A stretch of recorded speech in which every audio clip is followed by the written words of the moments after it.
Hey everybody, Blake with Texas Bee Supply here. So let's talk a little bit about burr comb. And burr comb, I'm going to call it comb that the bees put in places we don't want it to be. Now, the bees don't read the bee books. They don't always follow what we want them to do. And so sometimes they put honeycomb in places we don't want. And this hive is a good example of a hive that's done that. Oftentimes, it's our fault as beekeepers. We've done something wrong that has made them build comb in the wrong places. The ideal bee space is 3/8 of an inch. And if there's a space larger than 3/8 of an inch in a hive, the bees are going to add comb to it. So let's take a look at this hive. They've done something that's pretty common. They have added a sheet of comb, and it's my mistake. The reason they've done this is because this box is missing a frame. So they've drawn out this entire sheet of comb in this empty space right here where there should have been a frame. Now they can also do this if you don't push your frames tightly back together inside a hive. So every time you leave a beehive, you should be pushing the frames tightly back together in the brood nest. If you leave space between the frames, then the bees will actually widen those frames out with honeycomb. So every time you leave a beehive, you push the frames tightly back together and center the frames in the box so you've got an even small space on either side of the brood nest. I like to use 9 frames in a brood nest if I don't have a division board feeder. If I do have a division board feeder, then I typically run 8 frames pushed tightly up against that division board feeder. So when you have a situation like this, you want to remove this comb and then either start pushing your frames tightly back together and center them, or obviously in this case, put a frame back where there should be.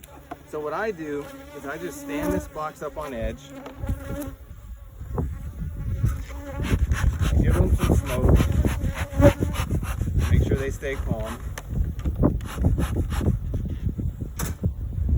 and then I just very gently scrape this honeycomb off of that bottom bar.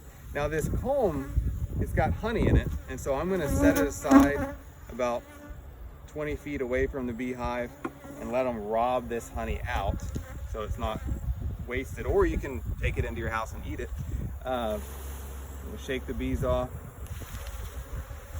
and then you can melt this honeycomb down and use it. So I'm going to just set this aside,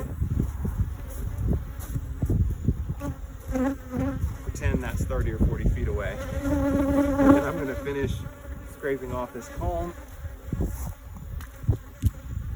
And then there's some stuck down inside the box as well, so I'm going to gently scrape that off. Here we go. Shake the bees off.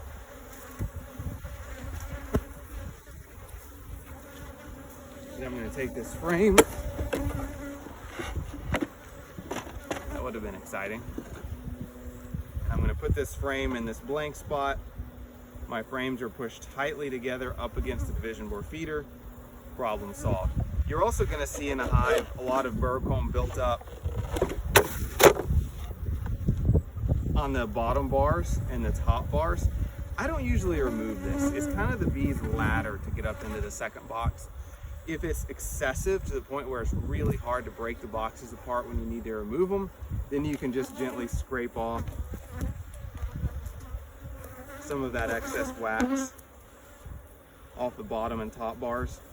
But in general, if it's not excessive, I leave it because the bees are usually just going to build it right back. Again, if it's really excessive, you can scrape it off, but in general, I leave it. Sometimes you'll see bees draw out excess honeycomb on a frame, and so you can actually have on the face of a frame a big sheet of kind of 2 sheets of honeycomb instead of 1.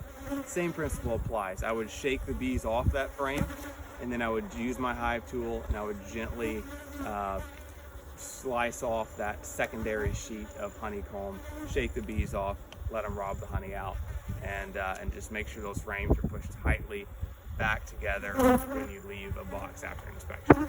So that's it. If you have any questions about burr comb, feel free to let us know and we'd be happy to help.